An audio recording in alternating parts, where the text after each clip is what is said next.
Hello friends, Hindi audio book में आपका स्वागत है।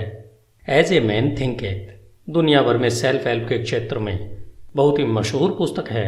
अगर हम कहें कि यह पुस्तक स्वयं को समर्थ बनाना या फिर स्वयं को सिद्ध करने के बारे में लिखी गई है तो अतिशयोक्ति नहीं होगी। यह छोटी सी पुस्तक हमें यह बताने के साथ साथ कि हम महान बन सकते हैं, हमें महान बनने में एक टूल की तरह काम करती है। सत्य हमें उन सीमाओं से मुक्त कर सकता है, वह हमारे जीवन को बदल सकता है जिनसे हम घिरे हुए हैं। सत्य तब बहुत ही शक्तिशाली होता है जब इसे साधारण भाषा में आसान तरीके से पेश किया जाता है। जेम्स एलन हमें इस पुस्तक के माध्यम से स्पष्ट रूप से दिखाते हैं कि कैसे हम उस चाबी रूपी ज्ञान का प्रयोग करके जिस सफलता की हम कल्पना करते हैं उस महानतम सफलता को और उसे प्राप्त करने के तरीकों को खोल सकते हैं। इस पुस्तक को 7 अध्यायों में लिखा गया है जो बेहद सुंदर तरीके से एक दूसरे से जुड़े हुए हैं। जैसे पहला अध्याय है विचार और चरित्र, दूसरा अध्याय परिस्थितियों पर विचार का प्रभाव व तीसरा अध्याय है शरीर और स्वास्थ्य पर विचार का प्रभाव। इसी तरह से यह लयबद्ध तरीके से आगे बढ़ती है, वह आपको विचार शक्ति का पूरा परिचय करवाती है। यह पुस्तक आपको यह बताती है कि किस तरह हम अपने विचार रूपी यंत्र का प्रयोग कर सकते हैं। जेम्स कहते हैं कि हम वास्तव में वही हैं जो हम सोचते हैं। हमारा चरित्र हमारे विचारों का फल है। आप अपने भाग्य के निर्माता हैं।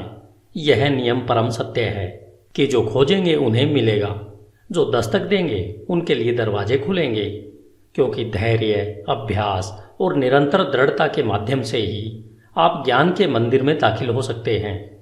जेम्स आगे कहते हैं कि आप तब तक परिस्थितियों के द्वारा नियंत्रित रहेंगे जब तक यह सोचते रहेंगे कि हम बाहरी परिस्थितियों से नियंत्रित होने वाले हैं।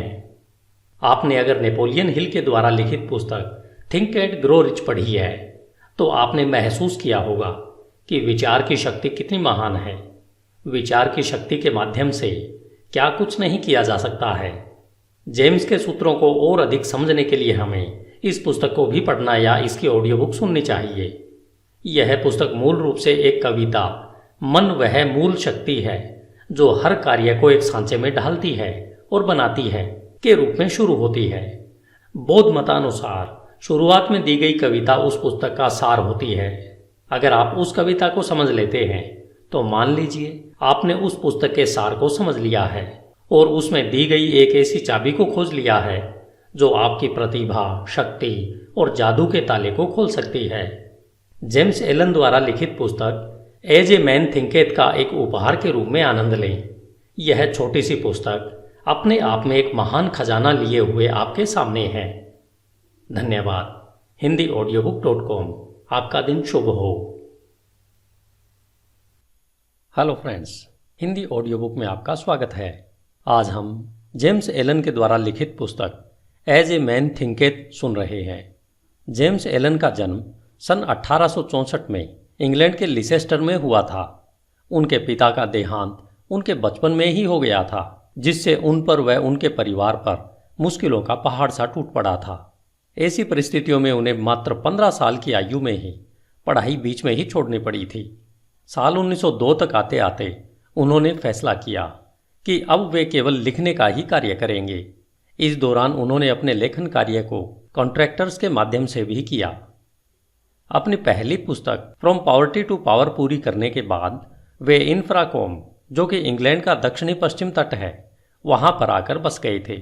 जेम्स वहां अपनी मृत्यु पर्यंत साल 1912 तक रहे। जेम्स एलन ने अपने जीवन में 19 बेहद सफल व ज्ञानवर्धक पुस्तकें लिखी हैं। आज आप जिस पुस्तक एज ए मैन थिंकेथ को सुनने जा रहे हैं यह उनकी सर्वश्रेष्ठ पुस्तक मानी जाती है। यह पुस्तक विचार की शक्ति पर एक निबंध नहीं है, बल्कि ध्यान, खोज और अनुभव का बहुआयामी फल है। यह पुस्तक सभी स्त्रियों और पुरुषों को इस सत्य को खोजने में मदद करने की कुंजी है कि वे स्वयं खुद के निर्माता हैं।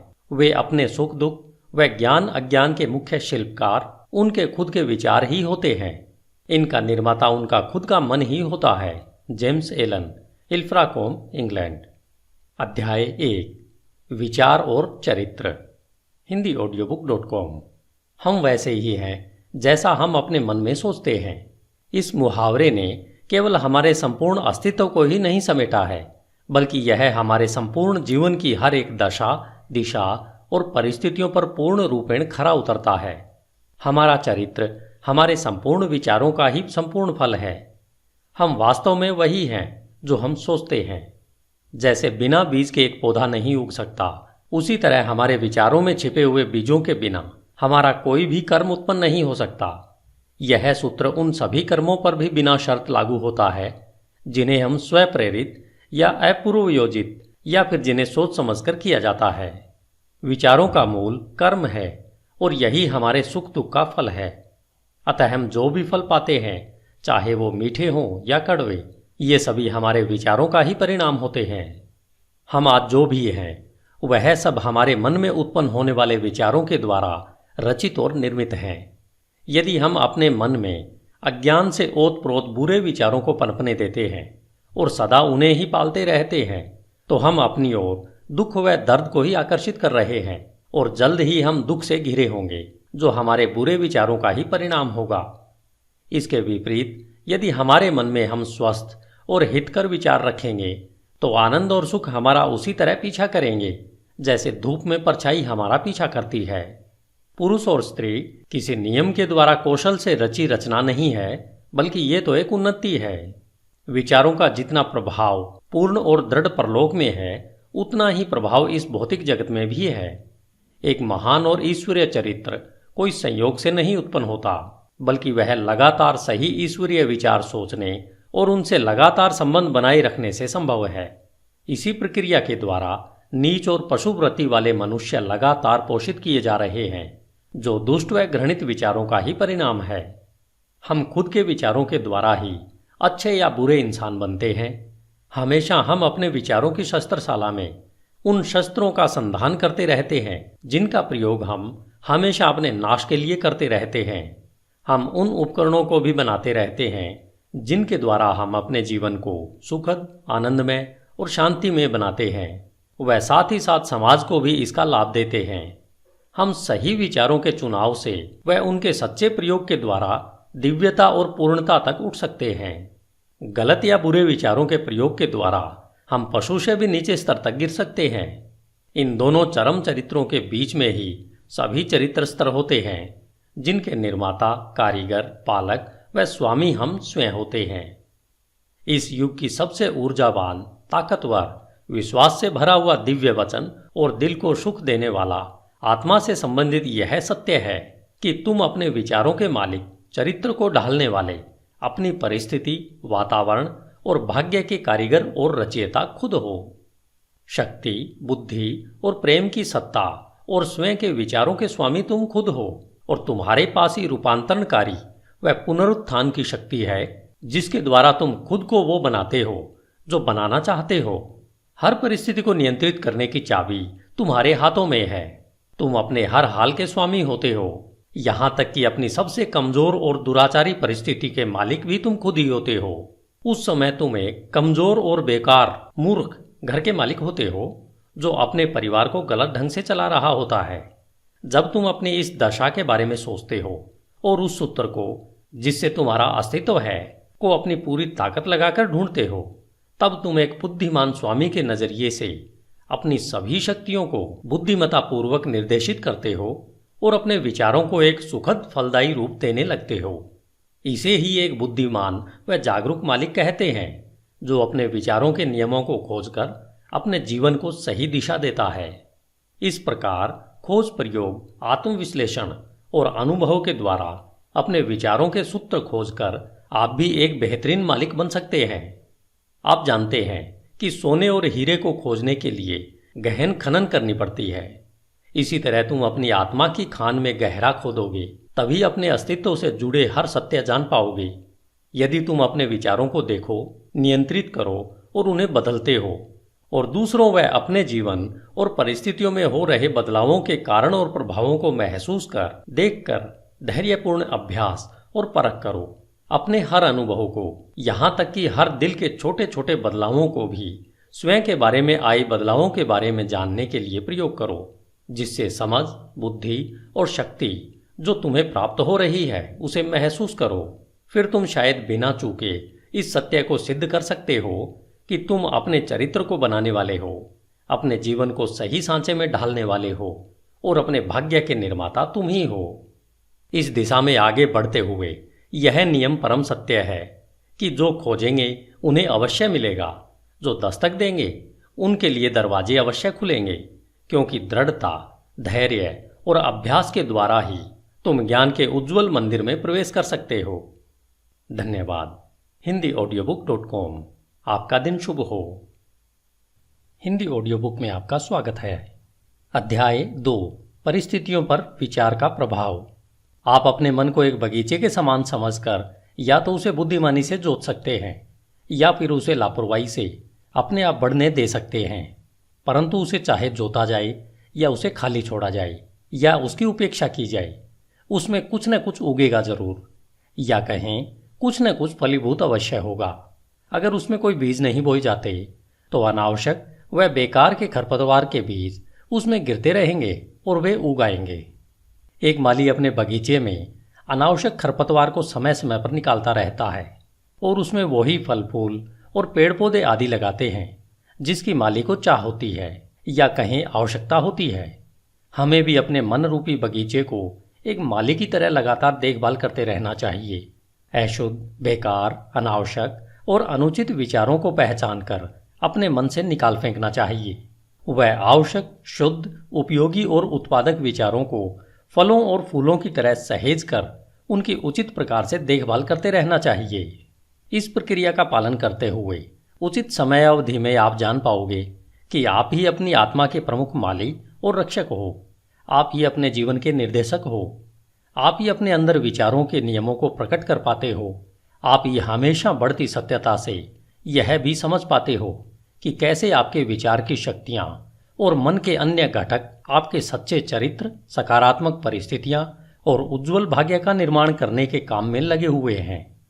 विचार और चरित्र एक समान होते हैं क्योंकि माहौल और परिस्थितियों के द्वारा ही चरित्र निर्मित होता है और प्रकट होता है। इस प्रकार आप हर समय यह देखेंगे कि आपके जीवन की बाहरी परिस्थितियां आपके अंतर्मन के विचारों से परस्पर जुड़ाव और तालमेल में रहेंगी। इसका मतलब यह बिल्कुल नहीं है कि हर समय जैसी आपकी परिस्थिति है वह आपके पूरे चरित्र को ही दर्शाती रहती है। इसका अर्थ यह है कि वे परिस्थितियां आपकी विचारधारा के किसी आवश्यक पहलू से उस समय के लिए इतना करीब से जुड़ी हुई हैं कि वे आपकी प्रगति के लिए आवश्यक हों। आज आप जिस भी स्थिति में हैं वह सब आपकी सत्ता के नियमों के कारण ही हैं। आपको इस जगह आपके विचार ही लेकर आए हैं। आपके जीवन की संरचना में संयोग नाम की कोई चीज नहीं है। जो भी है वह उस नियम का ही परिणाम है जो अचूक है। यह बात उनके लिए उतनी ही सही है जो अपनी परिस्थितियों के साथ तालमेल में कमी का अनुभव करते हैं, जितना कि उनके लिए जिन्हें लगता है कि वे परिस्थितियों से संतुष्ट हैं। एक प्रगतिशील और जागरूक सत्ता के रूप में आप जहां पर हो वहां इसलिए हो कि आप उससे सीख कर आगे बढ़ सको। जैसे आप परिस्थिति में निहित आध्यात्मिक शिक्षण को सीख लेते हो, वह निकल जाती है और दूसरी परिस्थितियों के लिए जगह बनाती है। जब तक आप यह विश्वास करते रहोगे कि आप बाहरी परिस्थितियों द्वारा प्रभावित प्राणी हो, तब तक आप परिस्थितियों की मार खाते रहोगे। लेकिन जब आपको यह अनुभव होगा कि आप एक रचनात्मक शक्ति हो और उस छिपी हुई भूमि और बीज जिससे परिस्थितियां पनपती है पर अपना अधिकार जमा सकते हो, तब आप सही मायने में अपने खुद के स्वामी बन जाते हो। आत्म परीक्षण और आत्म संयम का अभ्यास करने वाले सभी लोग यह जानते हैं कि परिस्थितियां विचारों से ही उत्पन्न होती है। उन्होंने यह देखा है कि उनकी परिस्थितियों में फेरबदल उनकी मानसिक स्थिति में फेरबदल से सीधे अनुपात में होता है। यह सही है कि जब आप उत्सुकता से अपने विचारों की कमियों को दूर करने में स्वयं को लगा लेते हो, तब आप बहुत जल्दी प्रगति करते हैं और बहुत सारे परिवर्तनों से जल्दी ही गुजरते हैं। हर विचार रूपी बीज जिसे मन में विचारों के माध्यम से बोया जाता है वह अच्छी उपज ही देगा और देर सवेर किसी न किसी कार्य के रूप में फलता फूलता है। वह उसमें परिस्थिति रूपी फल अवश्य लगते हैं। अच्छे विचार अपने अनुरूप अच्छे फल और बुरे विचार हमेशा बुरा ही फल देते हैं। परिस्थितियों का बाहरी जगत विचार के आंतरिक जगत का निर्माण करता है। किसी इंसान को अच्छाई की चरम सीमा तक ले जाने के लिए प्रिय व अप्रिय बाहरी परिस्थितियों के वे मुख्य घटक हैं। आप अपने बोए की फसल काटने वाले स्वयं होने के नाते कष्ट और आनंद दोनों का ही अनुभव करते हो व उनसे सीखते हो।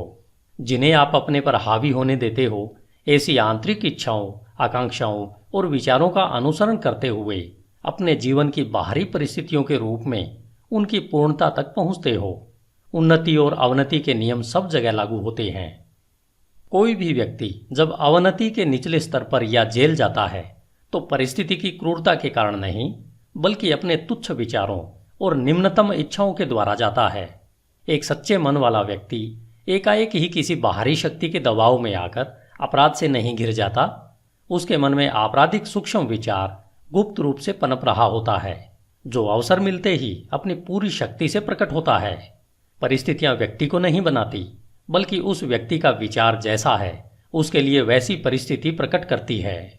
सिवाय हमारे स्वयं के बुरे इरादों के ऐसी कोई भी परिस्थिति नहीं होती जो हमें बुराइयों या कष्ट की ओर नीचे ले जा सके। इसी प्रकार ऐसी भी कोई स्थिति नहीं हो सकती जो हमारी बिना अच्छी और सफल आकांक्षाओं को निरंतर उपजाए, हमें पुण्य, सफलता और उससे जुड़े आनंद की ओर ऊपर न उठाए। इस प्रकार से हम यह जान जाते हैं कि अपने विचारों के स्वामी होने के नाते हम स्वयं को बनाते हैं, अपनी परिस्थितियों और वातावरण को आकार देते हैं और उसके रचयिता भी हम ही होते हैं। हम जो चाहते हैं उसे आकर्षित नहीं करते, बल्कि हम उसे अपनी ओर आकर्षित करते हैं जो हम हैं। हमारी महत्वाकांक्षाएं, हमारी पसंद और हमारी इच्छाएं कदम कदम पर निष्फल होती रहती हैं। हमारे आंतरिक विचार और इच्छाएं स्वयं की खुराक, जो चाहे अच्छा हो या बुरा, उसी के द्वारा पोषित होती है। वह दिव्यता जो हमें आकार देती है, वह हमारी आत्मा है जो हमारे अंतर्मन में है। हम स्वयं के द्वारा ही बंदी बनाए गए होते हैं। हमारे स्वयं के विचार और कर्म हमारे भाग्य के जेलर हैं। यदि वे तुच्छ हैं तो हमें बंदी बनाते हैं, और अगर वे अच्छे हैं तो हमें मुक्त करते हैं। आपने कभी न कभी यह महसूस अवश्य किया होगा कि हमें वह नहीं मिलता जिसकी हम इच्छा करते हैं या जिसके लिए प्रार्थना करते हैं, लेकिन आपको पता है कि हमें वह मिलता है जो हम सही तरीके से कमाते हैं, क्योंकि हमारी इच्छाएं और प्रार्थनाएं तभी पूर्ण होती हैं जब वे हमारे विचारों और कर्म से तालमेल में होती हैं। इस दृष्टिकोण से देखें तो परिस्थितियों से लड़ने का हमारे जीवन में क्या अर्थ है? इसका सीधा सा अर्थ है कि हम हमेशा बाहरी प्रभावों से लड़ते रहते हैं, वह साथ ही साथ उसके कारणों को अपने मन में पोषित व संरक्षित करते रहते हैं। यह कारण या तो जागरूक बुराई या फिर अजागरूक कमजोरी का रूप धारण कर लेता है, लेकिन चाहे वह जो कुछ भी हो, वह धारण करने वाले के प्रयत्नों को दृढ़ता से रोकता है और किसी हल को खोजने को मजबूर करता है। हम में से ज्यादातर लोग अपनी परिस्थितियों में सुधार लाना चाहते हैं, परंतु स्वयं में बिल्कुल भी सुधार नहीं लाना चाहते, और इसलिए हम बंधन में रहते हैं। यदि हम सच्चे आत्म परीक्षण से मुंह नहीं छिपाएं तो हम कभी भी वह पाने से वंचित नहीं होंगे जो हमारा दिल चाहता है। यह सभी भौतिक विषयों के लिए उतना ही सही है जितना कि दैवी विषयों के लिए। यदि हम केवल संपत्ति प्राप्त करना चाहते हैं तो अपने लक्ष्य को पाने से पहले हमें अपने महान व्यक्तिगत त्याग करने के लिए तैयार होना चाहिए, और हम में से वे सशक्त और शांत जीवन चाहते हैं उनके लिए तो कितना और कुछ करना होगा। कुछ लोग जो गरीबी से बाहर निकलना चाहते हैं, वे हमेशा इस बात के लिए व्याकुल रहते हैं कि उनके आसपास का माहौल और घरेलू सुख सुविधाएं सुधरने चाहिए, लेकिन इन परिस्थितियों को बदलने के लिए किए जाने वाले काम से जी चुराते रहते हैं।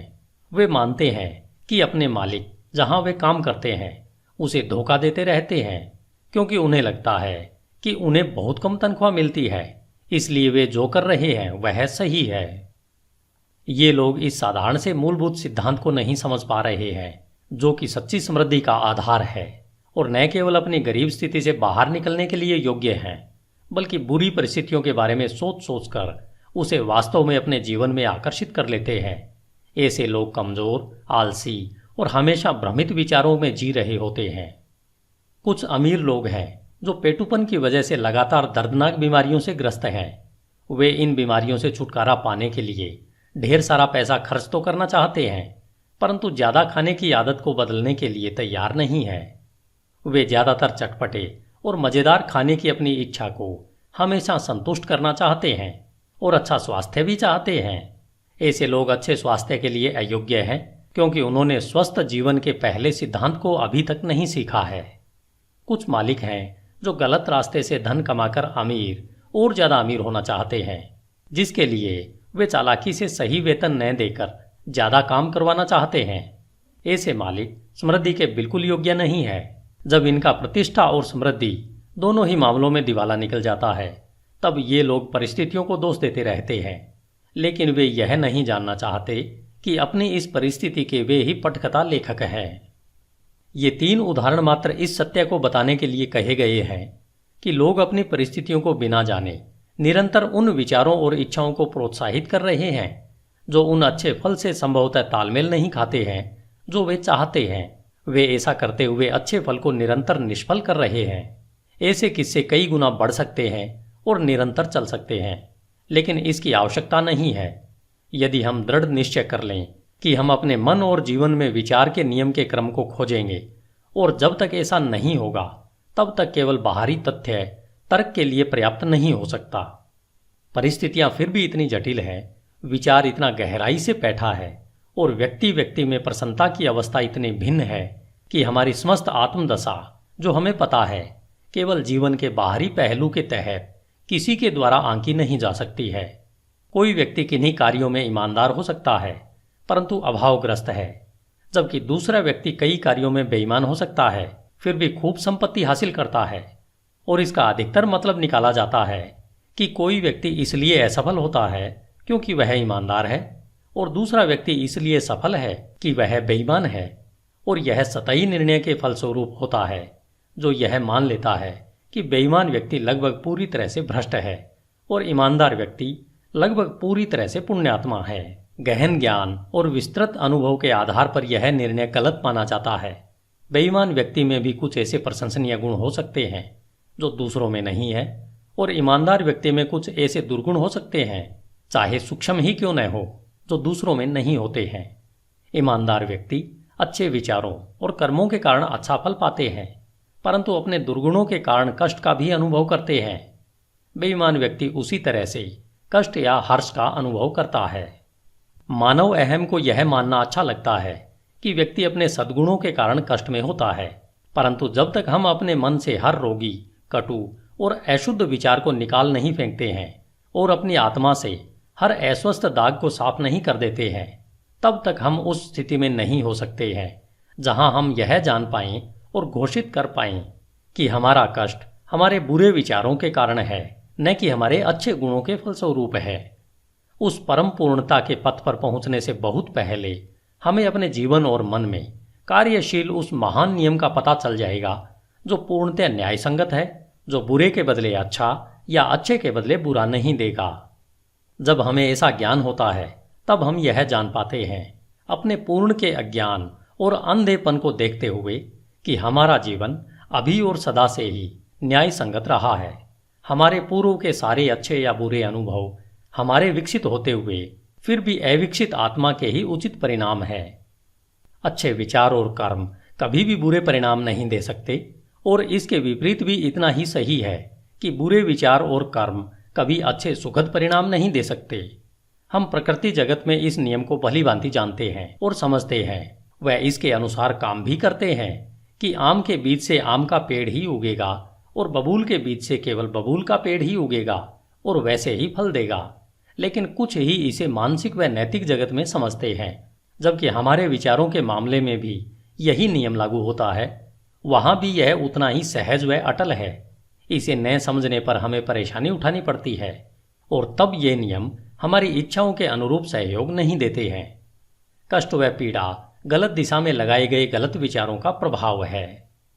यह एक संकेत है कि हमारा अपने आप से, अपने अस्तित्व के नियम से तालमेल नहीं रहा है। कष्ट का एकमात्र और उच्चतम कार्य है शुद्धि करना। वह सब जो बेकार और अशुद्ध है उसे जला देना। वे जो शुद्ध हैं उनके लिए कष्ट खत्म हो जाते हैं। एक बार जब सोने से मैल हट जाता है तो उसे जलाते रहने का कोई मतलब नहीं होता है। और इसी तरह से पूर्ण रूपेण शुद्ध व साक्षात्कारी पुरुष कष्ट में नहीं रहता। वह परिस्थितियां जिनका हम कष्ट से सामना करते रहते हैं वे हमारी मानसिक विसंगतियों का परिणाम है। वे परिस्थितियां जिनका हम कृपा व आनंद से सामना करते हैं, वे हमारी मानसिक संगति का नतीजा है। कृपा, आनंद, मानसिक पवित्रता ही भौतिक संपत्ति की अधिकता का माप नहीं है, और यह भी नहीं कि बुरे विचार ही एकमात्र कष्ट, क्लेश और दुख ही भौतिक संपत्ति की कमी का परिमाप है। कुछ लोग दुखी और अमीर होते हैं, कुछ लोग धन्य और अमीर भी होते हैं। पवित्रता और अमीरी तभी जुड़ते हैं जब धन को सही और विवेक से कमाया और इस्तेमाल किया जाता है। गरीब अधिक पीड़ा का अनुभव तब करते हैं जब उन्हें लगता है कि बिना वजह के उनका बोझ उन पर लाद दिया गया है। गरीबी और भोगाशक्ति दुख या कहीं पीड़ा के दो चरम पहलू है। ये दोनों ही अस्वाभाविक है, मानसिक असंतुलन का नतीजा है। जब तक हम खुश, स्वस्थ और समृद्ध नहीं होते, तब तक हमारी सही अवस्था नहीं होती। खुशी, स्वास्थ्य और समृद्धि का हमारी परिस्थितियों के आंतरिक और बाहरी स्थिति से तालमेल का ही परिणाम है। जब हम शिकायत व तिरस्कार करना बंद कर देते हैं और उस छिपे हुए नियम को जो हमारे जीवन को संचालित करता है उसे ढूंढना शुरू करते हैं, तब हम खुश, स्वस्थ और समृद्ध होना शुरू कर देते हैं। और जब हम अपने मन में उस संचालित करने वाले घटक को अपना लेते हैं, तब हम दूसरों पर अपने कष्ट का कारण होने का आरोप लगाना बंद कर देते हैं और हम सशक्त और स्वस्थ विचारों को अंतर्मन में बढ़ाने लगते हैं। हम परिस्थितियों पर चीखना चिल्लाना बंद कर देते हैं। वह अपनी तीव्र प्रगति के लिए अपने अंदर छिपी हुई शक्तियों और संभावनाओं को खोज करके एक साधन के रूप में प्रयोग करना शुरू कर देते हैं। इस सत्य का प्रमाण हर इंसान में है और इसलिए नियमित आत्म परीक्षण और आत्म विश्लेषण की सरल पड़ताल द्वारा इसे जाना जा सकता है। हम मूलभूत तौर पर अगर अपने विचारों को बदलते हैं तो हम अपने जीवन की भौतिक परिस्थितियों में आए त्वरित बदलाव को देखकर आश्चर्यचकित रह जाएंगे। कभी कभी हमें लगता है कि हम अपने विचारों को गुप्त रख सकते हैं, परंतु ऐसा नहीं है। वे जल्दी ही आदत में बदल जाते हैं और आदत परिस्थितियों का रूप ले लेती है। बुरे और निम्न स्तर के विचार आक्रोश और नशे की आदत बनाते हैं, जो पीड़ा, कष्ट और गरीबी का रूप लेते हैं। किसी तरह के भी विनाशकारी विचार अनसुलझी थकाऊ आदतें बन जाती है, जो ध्यान भंग करने वाली और विपरीत परिस्थितियों का आकार ले लेती है। डर, संशय और अनिर्णायक विचार कमजोर और बेमेल आदतों का रूप ले लेते हैं, जो असफलता, गरीबी और निर्भरता की परिस्थितियों के रूप में आकार लेती है। आलसी विचार बेईमानी और गंदगी का रूप लेते हैं, जो गरीबी व नीचता का आकार लेती है। घृणित और दंडनीय विचार हिंसा और आरोप लगाने की आदत का रूप लेते हैं, जो चोट लगने व दंड मिलने वाली परिस्थितियों का आकार लेते हैं। हर तरीके से स्वार्थी विचार स्वार्थीपन का रूप लेते हैं, जो उन परिस्थितियों को आकर्षित करते हैं जो दुखदायी होती है। दूसरी ओर हर तरह के सुंदर विचार कृपा और अच्छाई का रूप लेते हैं, जो प्रिय और सुखद परिस्थितियों को आकार देते हैं। रचनात्मक विचार आत्मसंयम और संतुलित मन का रूप लेते हैं, जो शांति और विश्रांति की परिस्थितियों का आकार लेती है। साहस, आत्मनिर्भरता और निर्णय के विचार सशक्त और फलदायी आदतों का रूप लेते हैं, जो सफलता, प्रचुरता और मुक्ति की परिस्थितियों को आकार देती है। ऊर्जापूर्ण विचार सफाई पसंद व उद्यमी आदतों को आकार देती है। मृदुल व क्षमाशील विचार मृदुलता की आदत का रूप लेते हैं, जो सुरक्षित व स्वस्थ परिस्थितियों को आकार देती है। प्रेमपूर्ण और निस्वार्थ विचार दूसरों के लिए स्वयं को भूल जाने की आदत का रूप लेते हैं, जो निश्चित और स्थायी प्रचुरता व सच्ची समृद्धि की परिस्थितियों को आकार देती है। लंबे समय तक एक ही तरीके की विचारधारा, चाहे वह अच्छी हो या बुरी, चरित्र और परिस्थितियों पर अपना प्रभाव अवश्य छोड़ती है। हम अपनी परिस्थितियां प्रत्यक्ष तरीके से नहीं चुन सकते, लेकिन अपने विचारों को चुन सकते हैं और इस तरह अप्रत्यक्ष रूप से अवश्य ही परिस्थितियों को आकर्षित कर सकते हैं। प्रकृति हमारे साथ है, हमारे अपने द्वारा काम करती है, जिससे कि हम इन विचारों का आनंद उठा सकें, जिन्हें हम पोषित करते हैं, और ऐसे अवसर प्रस्तुत होते हैं जो जल्दी ही अच्छे और प्रभावशाली विचारों को सतह पर ले आते हैं। जैसे ही हम अपने नकारात्मक और विनाशकारी विचारों को त्यागते हैं, पूरा संसार हमारे प्रति मधुर हो जाता है और हमारी मदद करने को तैयार हो जाता है। जैसे ही हम अपने कमजोर और दूषित विचारों से दूर जाने लगते हैं, हर तरफ ऐसे अवसर उमड़ने लगते हैं जिससे कि हमारे सशक्त संकल्प को मदद मिले। जैसे ही हम अच्छे विचारों को बढ़ावा देते हैं तो कोई भी दुर्भाग्य हमें शर्म और कष्ट से नहीं घेरता है। संसार हमारा बहुरूपदर्शी कैलिडोस्कोप है और हर क्षण जिन विभिन्न रंगों को प्रस्तुत करता है वे हमारे सतत उभरते विचारों के अद्भुत चित्र हैं। धन्यवाद। HindiAudiobook.com। आपका दिन शुभ हो। Hello friends, Hindi audio book में आपका स्वागत है। अध्याय 3, शरीर और स्वास्थ्य पर विचार का प्रभाव। As a man thinketh, written by James Allen. हमारा शरीर हमारे मन के आदेशों का अक्षरशः पालन हमेशा एक सेवक की तरह करता है। यह मन के हर क्रियाकलापों का पालन करता है, चाहे फिर वे सोच विचार कर चुने गए हों या स्वतः प्रकट हुए हों। मन के दूषित, नकारात्मक व बुरे विचारों के कारण हमारा शरीर बीमार पड़ जाता है, जिससे हम पतन की ओर अग्रसर होते हैं। और अगर हमारे मन में खुश, सुंदर, स्वस्थ और सकारात्मक विचार हैं तो इनकी आज्ञा पर हमारा शरीर सुंदर, सफल और यौवन से भरपूर सुसज्जित हो जाता है। रोग और स्वास्थ्य की भी परिस्थितियों की तरह हमारे विचारों में जड़ें होती है। रोगग्रस्त विचार अपने लिए आपके शरीर को बीमार बना लेंगे। समय समय पर हुई रिसर्च में यह पाया गया है कि डर के विचार व्यक्ति को उतनी ही जल्दी मार डालते हैं जितनी जल्दी एक बंदूक की बुलेट। वे लाखों लोगों को निरंतर इसी तरह धीरे धीरे मार रहे हैं। जो लोग किसी जानी पहचानी या अनजान बीमारी के डर में रहते हैं, बीमारी उन्हें देर सवेर अपनी पकड़ में ले ही लेती है। बीमारी की यह चिंता जल्द ही पूरे शरीर को निरुत्साहित कर देती है और रोग को शरीर में प्रवेश करवाने के लिए इसे कमजोर बना देती है।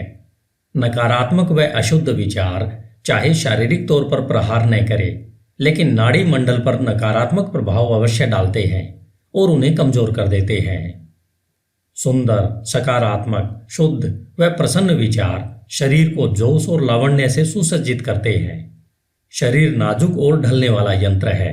यह उन विचारों पर तत्काल प्रतिक्रिया करता है जो उस पर प्रभाव डालते हैं। आपके विचार करने की आदत के कारण विचार किए गए विचारों का प्रभाव आपके शरीर पर अवश्य पड़ता है। चाहे आपने अच्छे या बुरे पर विचार किया हो, प्रभाव अवश्य पड़ेगा। जब तक लोग नकारात्मक विचारों को फैलाते रहेंगे, तब तक उनमें अशुद्ध और जहरीला रक्त बहता रहेगा। शुद्ध हृदय और मनन से शुद्ध जीवन और शुद्ध शरीर उत्पन्न होता है। दूषित व नकारात्मक मन से दूषित व नकारात्मक शरीर व जीवन ही उत्पन्न होते हैं। विचार ही कर्म, जीवन और प्रकटीकरण का स्रोत है। स्रोत को अगर शुद्ध करेंगे तो सब शुद्ध हो जाएगा।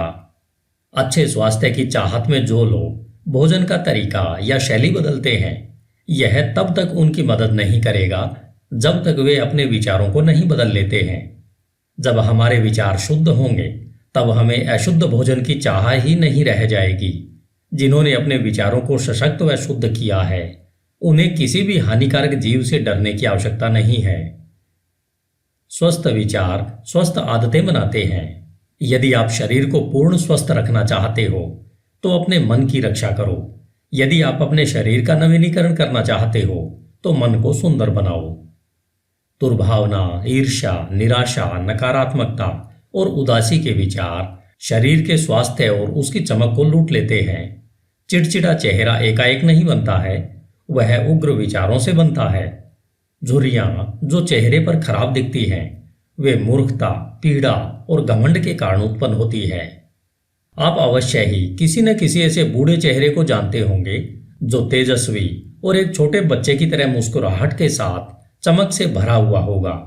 और ऐसे चेहरे भी आप अवश्य देखते होंगे जो निराशा की झुर्रियों के कारण उम्र से पहले ही बूढ़े दिखाई देने लगे होंगे। एक चेहरा खुशी व सकारात्मकता का व दूसरा चेहरा नकारात्मकता व बुरे निराशाजनक विचारों का परिणाम है। एक सशक्त शरीर, चमकीला, खुश और शांत चेहरा तब तक ही रह सकता है जब तक आप अपने मन में हर्ष, सद्भावना और शांत विचारों को आने की खुली छूट देते हो। बुजुर्ग लोगों के चेहरों पर सहानुभूति की झुर्रियां होती है जो सशक्त और शुद्ध विचारों से बनती है, लेकिन बहुत सी नकारात्मक भावनाओं द्वारा भी बनती है। इनमें हम तब तक फर्क नहीं कर सकते जब तक उनके विचारों को न जान लें। जिन्होंने धर्मसंगत जीवन जिया है उनका जीवन एक अस्त होते सूर्य की तरह शांतिपूर्ण, स्तब्ध और मृदुल हो चुका होता है। हाल ही में मैंने एक दार्शनिक को उनकी मृत्युशैया पर देखा। वो उम्र के अलावा बूढ़े नहीं थे। उनकी मृत्यु उतनी ही मीठी और शांतिपूर्ण थी जितना उनका जीवन था। शारीरिक बीमारियों को दूर भगाने के लिए खुश दिल विचारों से अच्छा कोई डॉक्टर नहीं है। दुख और शोक की काली परछाई को हटाने के लिए सद्भावना जैसी तसल्ली देने वाली कोई चीज नहीं हो सकती। सदा दूसरों के बारे में बुरा सोचना, द्वेष रखना, शक करना और ईर्ष्या के विचार रखना ऐसा ही है जैसा स्वनिर्मित जेल में रहना। परंतु सबके बारे में अच्छा सोचना, सबके साथ खुश रहना, धैर्य के साथ यह सीखना कि उनमें केवल अच्छाई ही देखना, ऐसे निस्वार्थ विचार स्वर्ग की ओर ले जाते हैं। दिन प्रतिदिन हर प्राणी के प्रति शांति के विचार रखना आप में अद्भुत शांति लाएंगे। धन्यवाद। HindiAudiobook.com। आपका दिन शुभ हो। As a man thinketh, written by James Allen. अध्याय 4, विचार और उद्देश्य। HindiAudiobook.com। जब तक कोई भी विचार उद्देश्य के साथ नहीं जोड़ा जाता तब तक कोई भी प्रतिभा पूर्ण उपलब्धि नहीं बनती। बहुत से लोग अपने उच्चतम विचार जीवन के सागर में दिशाहीन गति से बहने देते हैं। जीवन में विचारों की दिशाहीनता बहुत बुरी होती है। अगर जो लोग विपत्ति और विनाश से दूर रहना चाहते हैं तो उनको इस प्रकार बहने से स्वयं को रोकना होगा। जिनके जीवन में कोई मुख्य उद्देश्य नहीं होता वे बहुत ही जल्दी तुच्छ चिंताओं, डर, परेशानियों और अपने प्रति दया रखने के भाव से ग्रस्त हो जाते हैं और ये सभी कमजोरी के लक्षण होते हैं।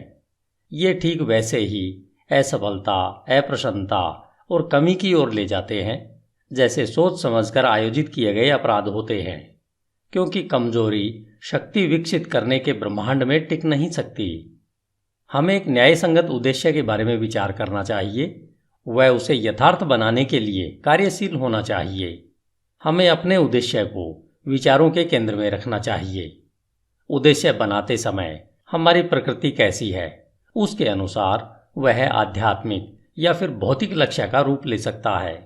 परंतु वह जो भी हो, हमें उस उद्देश्य पर दृढ़ता से अपनी विचार शक्ति को केंद्रित करना चाहिए। हमें इस उद्देश्य को अपना उच्चतम कर्तव्य बनाकर उसकी प्रगति के लिए स्वयं को समर्पित कर देना चाहिए। वह अपने विचारों को क्षणिक रुचियों, चाहतों और कल्पनाओं के पीछे नहीं भागने देना चाहिए। यह आत्मसंयम का राजसी मार्ग है और विचार की सच्ची एकाग्रता है। यदि हम बार बार अपने उद्देश्य को पाने में असफल हो रहे हैं तो यह तब तक होता रहता है जब तक हम अपनी कमजोरी से ऊपर नहीं उठ पाते हैं और इससे हम चरित्र के सामर्थ्य को प्राप्त करते हैं। वह सच्ची सफलता का मापदंड होता है। वह यह भविष्य के सामर्थ्य और विजय की नई शुरुआत होती है। जिनका कोई महान उद्देश्य नहीं होता है उन्हें अपने विचारों को कर्तव्य के अचूक प्रदर्शन पर केंद्रित करना चाहिए, फिर चाहे उनका कार्य कितना ही छोटा क्यों न दिख रहा हो। केवल इसी तरीके से विचारों को एकत्रित करके केंद्रित किया जा सकता है। वह संकल्प और ऊर्जा को विकसित किया जा सकता है। इसे सिद्ध करने के बाद ऐसा कोई भी लक्ष्य नहीं रह जाता है जिसे प्राप्त नहीं किया जा सकता हो। कमजोर आत्मा अपनी कमजोरी को जानते हुए और इस सत्य में विश्वास रखते हुए कि सामर्थ्य प्रयत्न और अभ्यास द्वारा विकसित की जा सकती है, वह तुरंत ही प्रयत्नशील हो जाती है और प्रयत्नों द्वारा सदा विकसित होती रहती है और अंत में दिव्य रूप में सशक्त हो जाती है। जैसे शारीरिक तौर पर कमजोर लोग सतर्क और धैर्यपूर्ण प्रशिक्षण द्वारा अपने आप को सशक्त बना सकते हैं, वैसे ही कमजोर विचार वाले लोग सही सोच का अभ्यास करके अपने आप को सशक्त बना सकते हैं। दिशाहीनता व कमजोरी को दूर करके किसी भी उद्देश्य के साथ सोचना उन सशक्त लोगों की श्रेणी में पहुंचना है जो कि सफलता प्राप्ति के लिए एक मार्ग के रूप में पहचानते हैं और जो सब परिस्थितियों को अपने अनुकूल बनाते हैं और जिनके विचार सशक्त हैं, वे बिना किसी डर से कोशिश करते हैं और कुशलता से उसे प्राप्त करते हैं। अपने लक्ष्य निर्धारण के बाद हमें मानसिक तौर पर उसको प्राप्त करने का एक सीधा मार्ग बिना दाएं बाएं देखे तैयार करना चाहिए। अपने अंदर छुपे हुए संशय व डर को शक्ति से निकाल फेंकना चाहिए। ये वे विच्छेदक तत्व हैं जो प्रयत्न की सीधी रेखा को तोड़कर उसे तिरछा, अप्रभावी व बेकार बना देते हैं। संशय और डर के भाव के विचारों से कभी कुछ भला नहीं हो सकता है। वे हरदम असफलता की ओर ले जाते हैं। उद्देश्य, ऊर्जा, करने की शक्ति और सभी सशक्त विचार तब रुक जाते हैं जब मन में संशय और डर के विचार घुस जाते हैं। कुछ करने की इच्छा इस ज्ञान से उभरती है कि हम कुछ कर सकते हैं। संशय और भय ज्ञान के सबसे बड़े शत्रु हैं और वह लोग जो उसे बढ़ावा देते हैं उन्हें मारते नहीं, बल्कि वे हर कदम पर निष्फल होते रहते हैं। जिन्होंने संशय और भय पर विजय पा ली है उन्होंने असफलता को जीत लिया है। उनका हर विचार सामर्थ्य से जुड़ा हुआ है और सभी परेशानियों का साहस के साथ सामना कर उन्हें बुद्धिमानी से वश में किया जा सकता है। उनके उद्देश्य वातावरण के हिसाब से बोए जाते हैं और वे ऐसे फल फूल देते हैं जो समय से पहले नहीं गिर जाते हैं।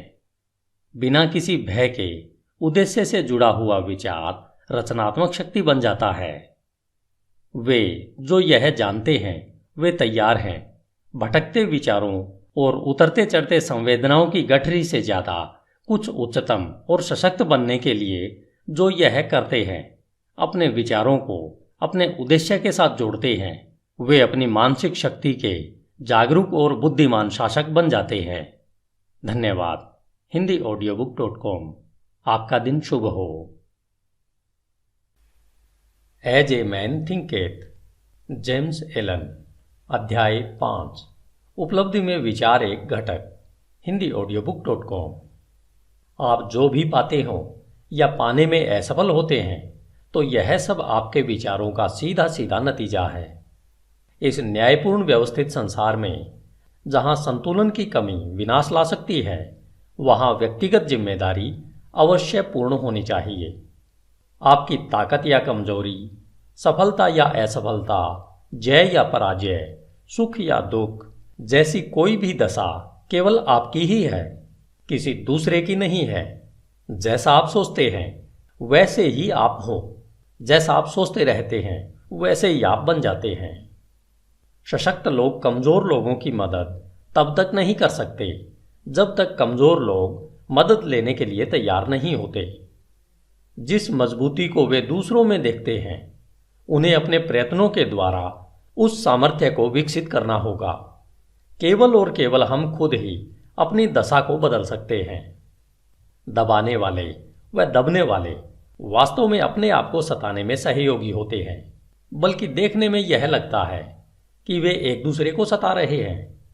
पूर्ण ज्ञान कर्म के नियम को दबाने वाले की कमजोरी में और दबाने वाले की दुष्प्रयुक्त शक्ति में देखता है। पूर्ण प्रेम दोनों के कष्ट को देखकर किसी का भी हनन नहीं करता। पूर्ण करुणा दबाने वाले और दबने वाले दोनों को ही अपनाती है। जिन्होंने कमजोरी पर विजय पा ली है और सभी स्वार्थी विचारों को त्याग दिया है, जो न तो अत्याचारी हैं और न ही वह जिन पर अत्याचार हो रहा है, वे मुक्त हैं। कुछ पाने से पहले, जो चाहे सांसारिक वस्तुएं हों, हमें अपने विचारों को अति भोगवादी होने से ऊपर उठाना चाहिए। हमें सफलता पाने के लिए सभी स्वार्थों को नहीं तो कुछ को तो छोड़ना ही होगा। अगर हमारे सभी विचार भोगवादी हैं, जिससे हम न तो ठीक प्रकार से सोच सकते हैं और न ही ठीक योजना बना पाते हैं, इसलिए हम ज्यादातर क्षेत्रों में असफल होते हैं। हमने अभी तक अपने विचारों को प्रभावशाली तरीके से नियंत्रित नहीं किया है और इसलिए हम गंभीर जिम्मेदारियों को अपनाने के योग्य नहीं होते। हम न तो अकेले कोई कार्य करने में स्वतंत्र हैं और न ही अकेले खड़े रहने में। हमने जो विचार चुने हैं हम उनके द्वारा सीमाबद्ध हैं। बिना त्याग के न तो प्रगति हो सकती है न कोई उपलब्धि मिल सकती है। वह हमारी सांसारिक सफलता इस बात के सीधे अनुपात में होगी कि हमने किस हद तक स्वार्थी भोगाशक्त विचारों पर काबू पा लिया है और अपने मन को अपनी योजनाओं के विकास और अपने संकल्प और आत्मविश्वास को सशक्त करने में लगाया है। हम जितनी उच्चता अपने विचारों में लाएंगे उतने ही ज्यादा धर्म संगत, सही और आदर्शवादी हम बन पाएंगे और उतनी ही ज़्यादा हमारी सफलता होगी। वह हमारी उपलब्धियां उतनी ही अधिक आशीर्वादित व स्थायी होंगी। लोभी, बेईमान व दुष्ट इंसान का साथ ब्रह्मांड कभी नहीं देता, लेकिन सरसरी तौर पर लग सकता है कि ऐसा हो रहा है। वह ईमानदार, उदार हृदय व पुण्यात्मा की मदद करता है।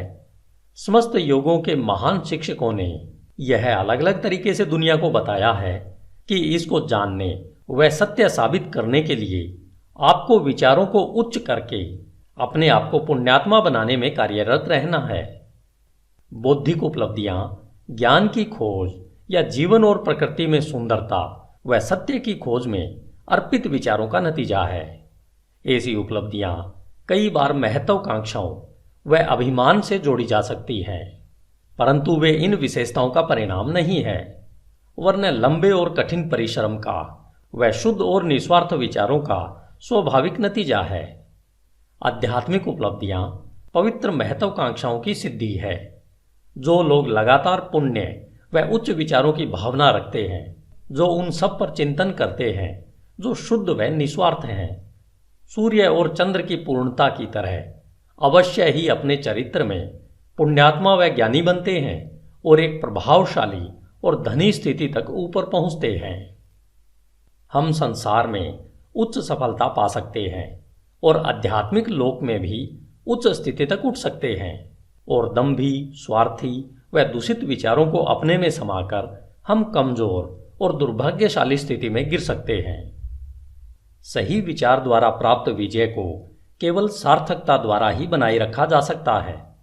जब सफलता मिलना तय होता है तो बहुत से चूक जाते हैं और शीघ्र ही असफलता को चखते हैं। समस्त उपलब्धियां चाहे व्यापार, बौद्धिक या आध्यात्मिक जगत में हो, निश्चित रूप से निर्देशित विचारों का फल है और उसी नियम के अधीन है और उसका वही तरीका है। फर्क सिर्फ प्राप्ति के लक्ष्य में है। वे जिन्हें बहुत कम मिलता है उन्हें थोड़ा त्याग भी करना चाहिए, और जो ज्यादा प्राप्त करते हैं उन्हें ज्यादा त्याग करना चाहिए। वे जिन्हें उच्चतम मिलता है उन्हें महान त्याग करना चाहिए। धन्यवाद। HindiAudiobook.com। आपका दिन शुभ हो। As a man thinketh, James Allen. अध्याय 6। परिकल्पनाएं और आदर्श। स्वप्न देखने वाले इस संसार के मसीहा हैं। जिस तरह से दृश्य जगत अदृश्य द्वारा पोषित है, उसी तरह मानवता सभी परीक्षाओं, गलतियों और कष्ट में उसके योगी स्वप्न देखने वालों की सुंदर परिकल्पनाओं द्वारा पोषित होती है। मानवता अपने स्वप्न दृष्टाओं को भूल नहीं सकती। वे उनके आदर्शों को ऐसे ही फीका पड़कर मर जाने नहीं दे सकती। वह उनमें रहती है। वह उन्हें वास्तविकताओं जैसा मानती है, जैसे कि एक दिन वह उन्हें देखेगी और जान पाएगी। संगीतकार, मूर्तिकार, चित्रकार, कवि, पैगंबर, ऋषि ये जगत के परे की दुनिया के बनाने वाले हैं, स्वर्ग के शिल्पकार हैं। यह जगत सुंदर है क्योंकि ये इसमें रहते हैं। उनके बिना श्रमकारी मानवता मिट जाएगी। जो अपने हृदय में एक सुंदर परिकल्पना को व उच्च आदर्श को संजोते हैं, एक दिन उसे साकार कर पाएंगे। कोलंबस ने एक दूर देश की कल्पना को संजोया था और उसने उसे खोज निकाला। कोपरनिकस ने संसारों की अनेकता और एक विस्तृत ब्रह्मांड के होने की परिकल्पना को पोषित किया था और उसने उसे प्रकट भी किया। भगवान बुद्ध ने निष्कलंक सुंदरता और पूर्ण शांति के आध्यात्मिक जगत की परिकल्पना को संजोया था और उन्होंने उसमें प्रवेश भी किया। अपनी परिकल्पनाओं को पोषित करो, अपने आदर्शों को पोषित करो। तुम्हारे हृदय में जो संगीत उमड़ता है, मन में जो सुंदरता रूप लेती है, तुम्हारे सूक्ष्मतम विचारों को जो खूबसूरती लपेटती है, उसे पोषित करो, क्योंकि उन सब में से हर्षपूर्ण परिस्थितियां और स्वर्गपूर्ण वातावरण पनपेंगे और बढ़ेंगे। यदि तुम इनके प्रति सच्चे रहो तो तुम्हारे संसार का अंततः निर्माण होगा। चाहने से तुम पाओगे, आकांक्षा रखने से प्राप्त करोगे। क्या हमारी निम्नतम इच्छाओं को संतुष्टि का पूर्ण माप मिले और हमारी शुद्धतम आकांक्षाएं पोषण की कमी से नष्ट हो जाएं। ब्रह्मांडीय नियम ऐसा नहीं है। ऐसी दशा में चीजों को प्राप्त नहीं किया जा सकता। मांगो और तुम्हें मिल जाएगा। उच्च स्वप्न देखो और जैसे तुम स्वप्न देखोगे तुम वैसे बन जाओगे। तुम्हारी परिकल्पना उसका वचन है जो तुम एक दिन बन जाओगे। तुम्हारे आदर्श उसकी भविष्यवाणी है जिसे तुम अंत में पर्दा उठाकर देख सकोगे। मानव उपलब्धियां सबसे पहले और लंबे समय तक एक स्वप्न थी। ओक का वृक्ष मंजू फल में छिपा होता है, चिड़िया अंडे में पलती है और आत्मा की उच्चतम परिकल्पना में जागृत देवदूत चलते हैं। स्वप्न वास्तविकता के बीज हैं। तुम्हारी परिस्थितियां हो सकता है प्रतिकूल हो, परंतु वे ऐसा लंबे समय तक नहीं रहेंगी। यदि तुम एक आदर्श को मन में रखकर उसे पाने के लिए जी जान लगा दो, बाहर शांत खड़े रहकर तुम अंतर में यात्रा नहीं कर सकते। एक युवती है और एक युवक है। दोनों ही गरीबी और काम के बोझ तले दबे हुए हैं।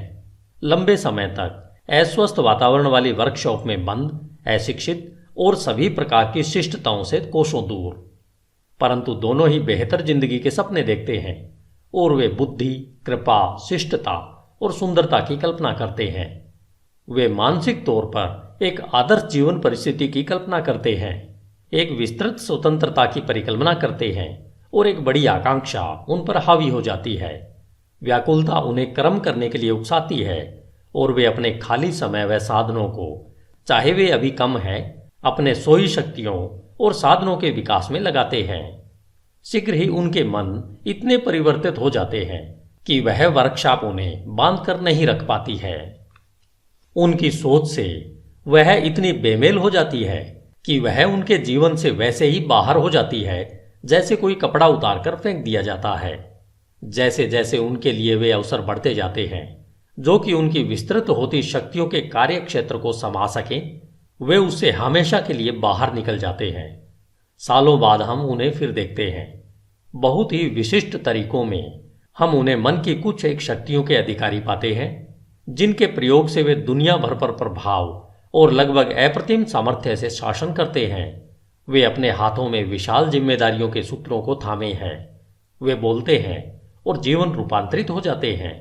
स्त्री और पुरुष उनके शब्दों में विश्वास करते हैं और अपने चरित्र को पुनः ढालते हैं और सूरज की तरह ये ऐसे स्थायी और प्रकाशित केंद्र बन जाते हैं जिसके चारों ओर असंख्य जीव घूमते रहते हैं।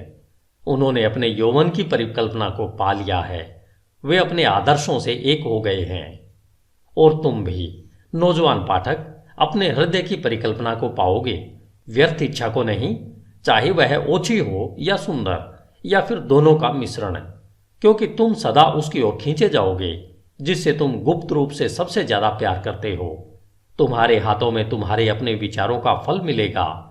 तुमने जो कमाया है वह तुम पाओगे, न ज्यादा न उससे कम। तुम्हारे वर्तमान का वातावरण चाहे कैसा भी क्यों न हो, तुम्हारे विचारों, तुम्हारी परिकल्पना, तुम्हारे आदर्श द्वारा तुम या तो गिरोगे, वैसे ही रहोगे, या फिर उठोगे। तुम अपने नियंत्रित इच्छाओं जितना छोटे बन जाओगे या तुम अपनी प्रबल अभिलाषाओं जैसे महान बन जाओगे।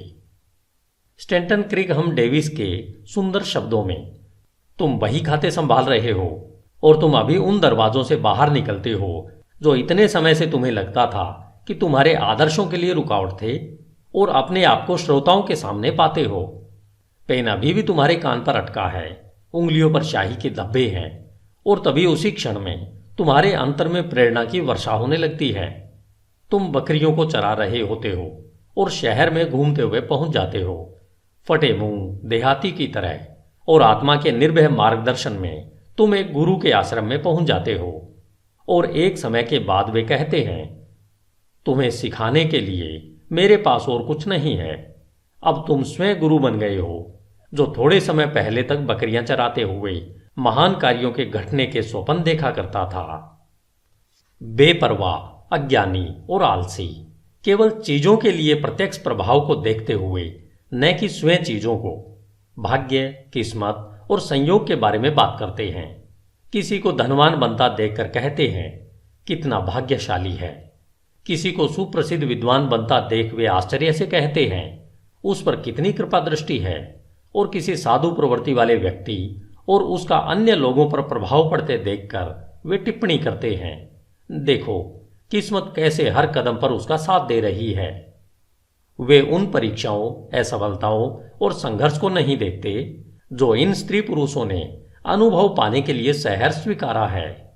उन्हें इनके द्वारा किए गए त्याग का, साहसिक प्रयत्न का और विश्वास जिसे उन्होंने अपनाया है का जरा सा भी ध्यान नहीं है, जिससे कि वे अलंध्य दिखने वाले लक्ष्य को प्राप्त कर सकें और अपने हृदय की परिकल्पना को पा सकें।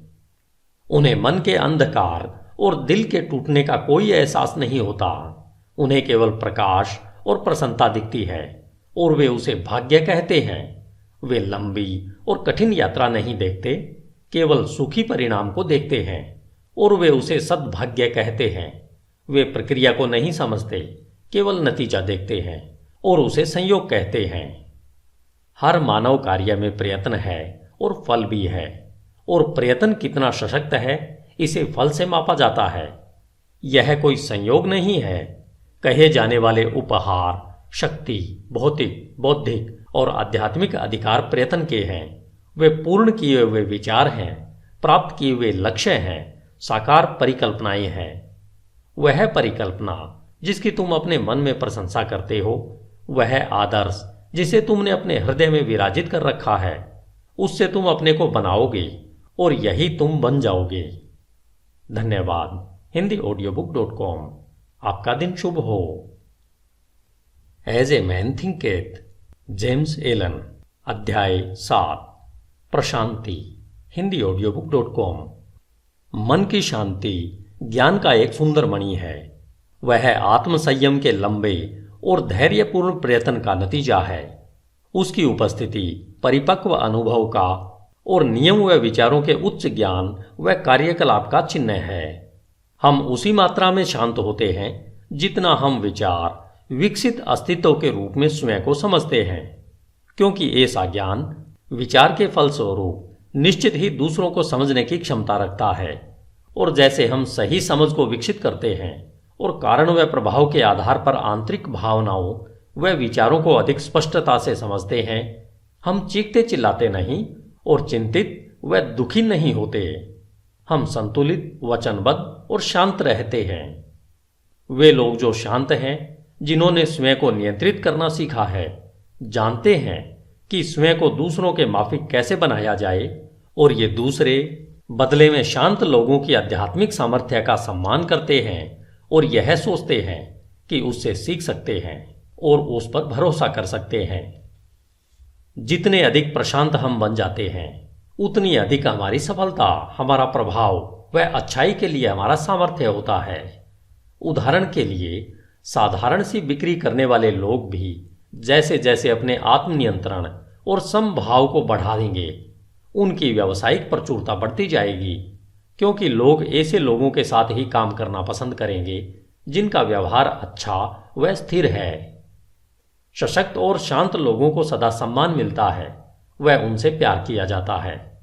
वे प्यासी भूमि में छांव देने वाले पेड़ या फिर तूफान में पनाह देने वाली चट्टान की तरह होते हैं। शांत हृदय, मीठा स्वभाव व संतुलित जीवन किसे पसंद नहीं है। इससे कोई फर्क नहीं पड़ता कि वर्षा होती है या सूरज चमकता है, या इन आशीर्वादों को पाने वालों के जीवन में क्या परिवर्तन आते हैं। वे हरदम मधुर और शांत रहते हैं। वह चरित्र की विशिष्टता जिसे शांतता कहते हैं, संस्कृति का आखिरी सबक है। वह जीवन का फूलना है, आत्मा का फलना है। वह ज्ञान की तरह मूल्यवान है और उसकी सोने से भी ज्यादा कामना करनी चाहिए। हाँ, उत्कृष्ट सोने से भी ज्यादा। पैसे को पाने की चाह कितनी तुच्छ लगती है जब उसकी तुलना एक शांत जीवन, जो सत्य के सागर में लहरों के नीचे आंधी तूफान की पहुंच से परे शाश्वत शांति में बसता है। हम ऐसे कितने ही लोगों को जानते हैं जो अपने जीवन को अप्रिय बना लेते हैं, जो अपने विस्फोटक गुस्से के कारण वह सब जो मधुर और सुंदर है उसे तबाह कर देते हैं, जो अपने चरित्र की शिष्टता का नाश कर देते हैं और मन मुटाव पैदा कर देते हैं। यह एक प्रश्न है कि क्या बड़ी मात्रा में लोग अपने जीवन को तबाह नहीं करते हैं, और क्या वे नासमझी और आत्मनियंत्रण की कमी के कारण अपने जीवन की खुशियों को मार नहीं देते। हम अपने जीवन में ऐसे कितने कम लोगों से मिलते हैं जो शांत होते हैं, जिनमें अद्भुत शिष्टता होती है, जो कि एक परिपक्व चरित्र की विशेषता है। हाँ, अनियंत्रित गुस्से से मानवता आवेश में आती है, अनियंत्रित दुख से उत्तेजित हो जाती है, व्यग्रता और संयम से प्रभावित होती है। केवल वे ज्ञानी जिनके विचार नियंत्रित व शुद्ध हैं, आत्मा की तेज हवाओं और तूफानों व हवा को काबू में ला सकते हैं। तूफान में डांवाडोल आत्मा, चाहे तुम कहीं भी क्यों न हो, चाहे किसी भी परिस्थितियों में क्यों न रहते हो, यह जानती है कि जीवन के समुद्र में पवित्रता के द्वीप मुस्कुरा रहे हैं और तुम्हारे आदर्शों का उजला किनारा तुम्हारे आने का इंतजार कर रहा है। विचारों की पतवार को अपने हाथों में कसकर पकड़ कर रखो। तुम्हारी आत्मा के जहाज में प्रबल स्वामी आराम करता है, वह केवल सोता है, उसे जगाओ। आत्मनियंत्रण सामर्थ्य है, सही विचार श्रेष्ठता है, शांतता शक्ति है। अपने हृदय से कहो, शांत रहो, स्थिर रहो। धन्यवाद। HindiAudiobook.com। आपका दिन शुभ हो।